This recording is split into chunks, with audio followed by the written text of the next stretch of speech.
Hello friends, welcome back to Neha education. कैसे हैं आप सभी। आज मैं कपास से रिलेटेड कुछ क्वेश्चंस लेकर आई हूँ। देखिएगा, एग्ज़ाम कभी भी हो सकता है, तो हमें अपने आप को प्रिपेयर करना है। तो कपास का आज मैं टॉपिक लेकर आई हूँ और आज ये सारा कंप्लीट हो जाएगा। तो देखते हैं हम, आइए क्वेश्चंस कपास के यानी कि कॉटन के। कपास कहाँ का रेशा है यानी कि कहाँ का फाइबर है। तो प्राकृतिक जगत का रेशा है। प्राकृतिक जगत में भी ये वनस्पति रेशा है। अब पूछा जाता है कभी कभी वनस्पति में भी ये कहाँ से मिलता है, तो ये बीज से मिलता है। जब भी हम बात करें वनस्पति की तो हम 3 भाग में पढ़ते हैं, इसको 3 पार्ट बनाते हैं इसके, जैसे बीज, तने और पत्ती। तो ये हमें बीज से प्राप्त होता है और बीज से हमें 2 ग्रोथ से प्राप्त होते हैं, एक कपास और एक कापूक।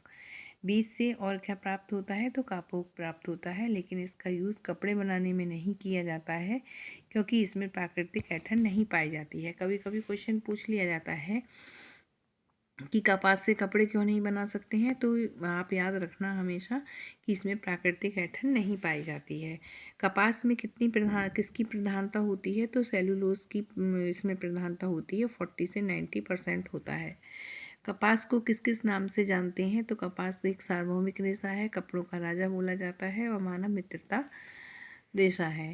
ह्यूमन फ्रेंडली रेशा भी बोलते हैं इसको। कपास किस भाषा का शब्द है, तो ये अरेबिक भाषा का शब्द है और कॉटन से मिलकर बना है। कपास का जन्मदाता यानी कि मूल उद्गम स्थान पूछा जाए कौन सा है, तो भारत है।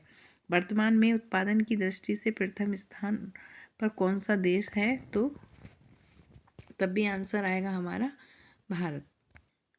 गुणवत्ता की दृष्टि से किसका स्थान प्रथम है, तो मिस्र में अच्छी गुणवत्ता वाला जो कॉटन है वो प्राप्त होता है। कपास के पेड़ की लंबाई कितनी होती है, तो ये 4 से 6 फीट या 3 से 6 फीट के बीच होती है। अगर 3 से 6 फीट भी आता है तब भी करेक्ट होता है आंसर, और 4 से 6 फीट पे आता है तब भी ठीक है आंसर। कपास के रेशे की लंबाई कितनी होती है, तो ये आधा इंच से लेके 2.5 इंच तक लंबा होता है। यूनानी लोगों ने कपास की तुलना किससे की है, तो भेड़ से प्राप्त ऊन से की है। कपास के लिए जलवायु कैसी होनी चाहिए, तो उष्णकटिबंधीय जलवायु होनी चाहिए। कपास के लिए मिट्टी कैसी होनी चाहिए, तो काली मिट्टी होनी चाहिए, ये नमी को सोखने का काम करती है। कपास का जीवन चक्र या फसल चक्र कितने दिन का होता है, तो अगर दिन में पूछा जाए तो ये मतलब 200 का होता है, और ईयर्स में पूछा जाए तो 1 ईयर इसका आंसर होगा। कपास का प्रोसेस या स्टेप या सूती वस्त्र निर्माण की प्रक्रिया देखते हैं। इसका प्रोसेस, अगर प्रोसेस आता है तो प्रोसेस भी यही होता है। स्टेप को लगाने के लिए क्वेश्चन आ जाता है, ऊपर नीचे दिए हुए होते हैं, तो हमें मतलब सीरियल वाइज लगाना हुआ होता है। और सूती वस्त्र निर्माण की प्रक्रिया भी इसको बोलते हैं। तो पहले हम क्या करते हैं, कोएकृत करते हैं, और कोएकृत करने को क्या कहते हैं, कलेक्शन ऑफ पॉट्स। दूसरा आता है ओटना यानी कि गिनिंग। नेक्स्ट आता है गांठ बनाना यानी कि बेलिंग। गांठ खोलना व मिलाना, तो क्या आता है इसमें, opening of bells and blending. फिर आता है इसमें 5th नंबर पर धुनाई, कार्डिंग, कंघी करना, कॉम्बिंग। ये पोनी बनाना, तो पोनी बनाने में क्या आता है, सिल्वरिंग, कताई, स्पिनिंग, और बुनाई, वीविंग, परिसज्जा, फिनिशिंग, और रंगाई व छपाई, डाइंग एंड प्रिंटिंग। और इसके ये 11 मतलब स्टेप थे जो कंप्लीट हो गए हैं। अब क्वेश्चन आता है कि वाइट गोल्ड किसे कहा जाता है, तो वाइट गोल्ड किसे कहा जाता है, कपास को कहा जाता है। 1 माइक्रोन में कितने मिलीमीटर होते हैं, तो 1 माइक्रोन में 1/1000 मिलीमीटर होते हैं। इलास्टिसिटी क्या होती है, तो प्रतिस्थता होती है। इलास्टिसिटी से मतलब इलास्टिक से लगा लीजिएगा, जैसे पूर्वाकार में आ जाना है इसका मतलब। जैसे हम कोई चीज़ खींचते हैं, जैसे रबड़ बैंड हुआ हमारा, या कोई रबड़ ही मान लीजिएगा, जब हम इसको खींचते हैं तो जब उसको छोड़ते हैं तो वो पुनः अपनी स्थिति में आ जाता है। ऐसे ही ये क्वेश्चन पूछा जाता है, रेसिलेंसी क्या होती है, इन दोनों मतलब प्रतिस्कंदता क्या होता है। लेकिन पूर्व में मतलब कोई भी चीज़ है अपने पूर्व आकार में उसका आ जाना, दोनों का मीन्स एक होता है। लेकिन ये खींच जो इलास्टिसिटी है इसको मतलब खींचते हैं तो छोड़ते हैं तो ये अपनी पुनः स्थिति में आता है। और रेसिलेंसी जो होती है उसे किसी मतलब जैसे हम दबाते हैं किसी चीज़ को, जैसे फॉर्म है या पिलो है तो उसको दबाएंगे जैसे नीचे, तो जैसे छोड़ते हैं तो वो पुनः अपनी स्थिति में आ जाता है। आई होप कि आपको समझ में आ गया होगा। कपास किन किन तत्वों से मिलकर बना है, तो C+O+H यानी कि सेलुलोज, ऑक्सीजन और हाइड्रोजन से मिलकर बना होता है।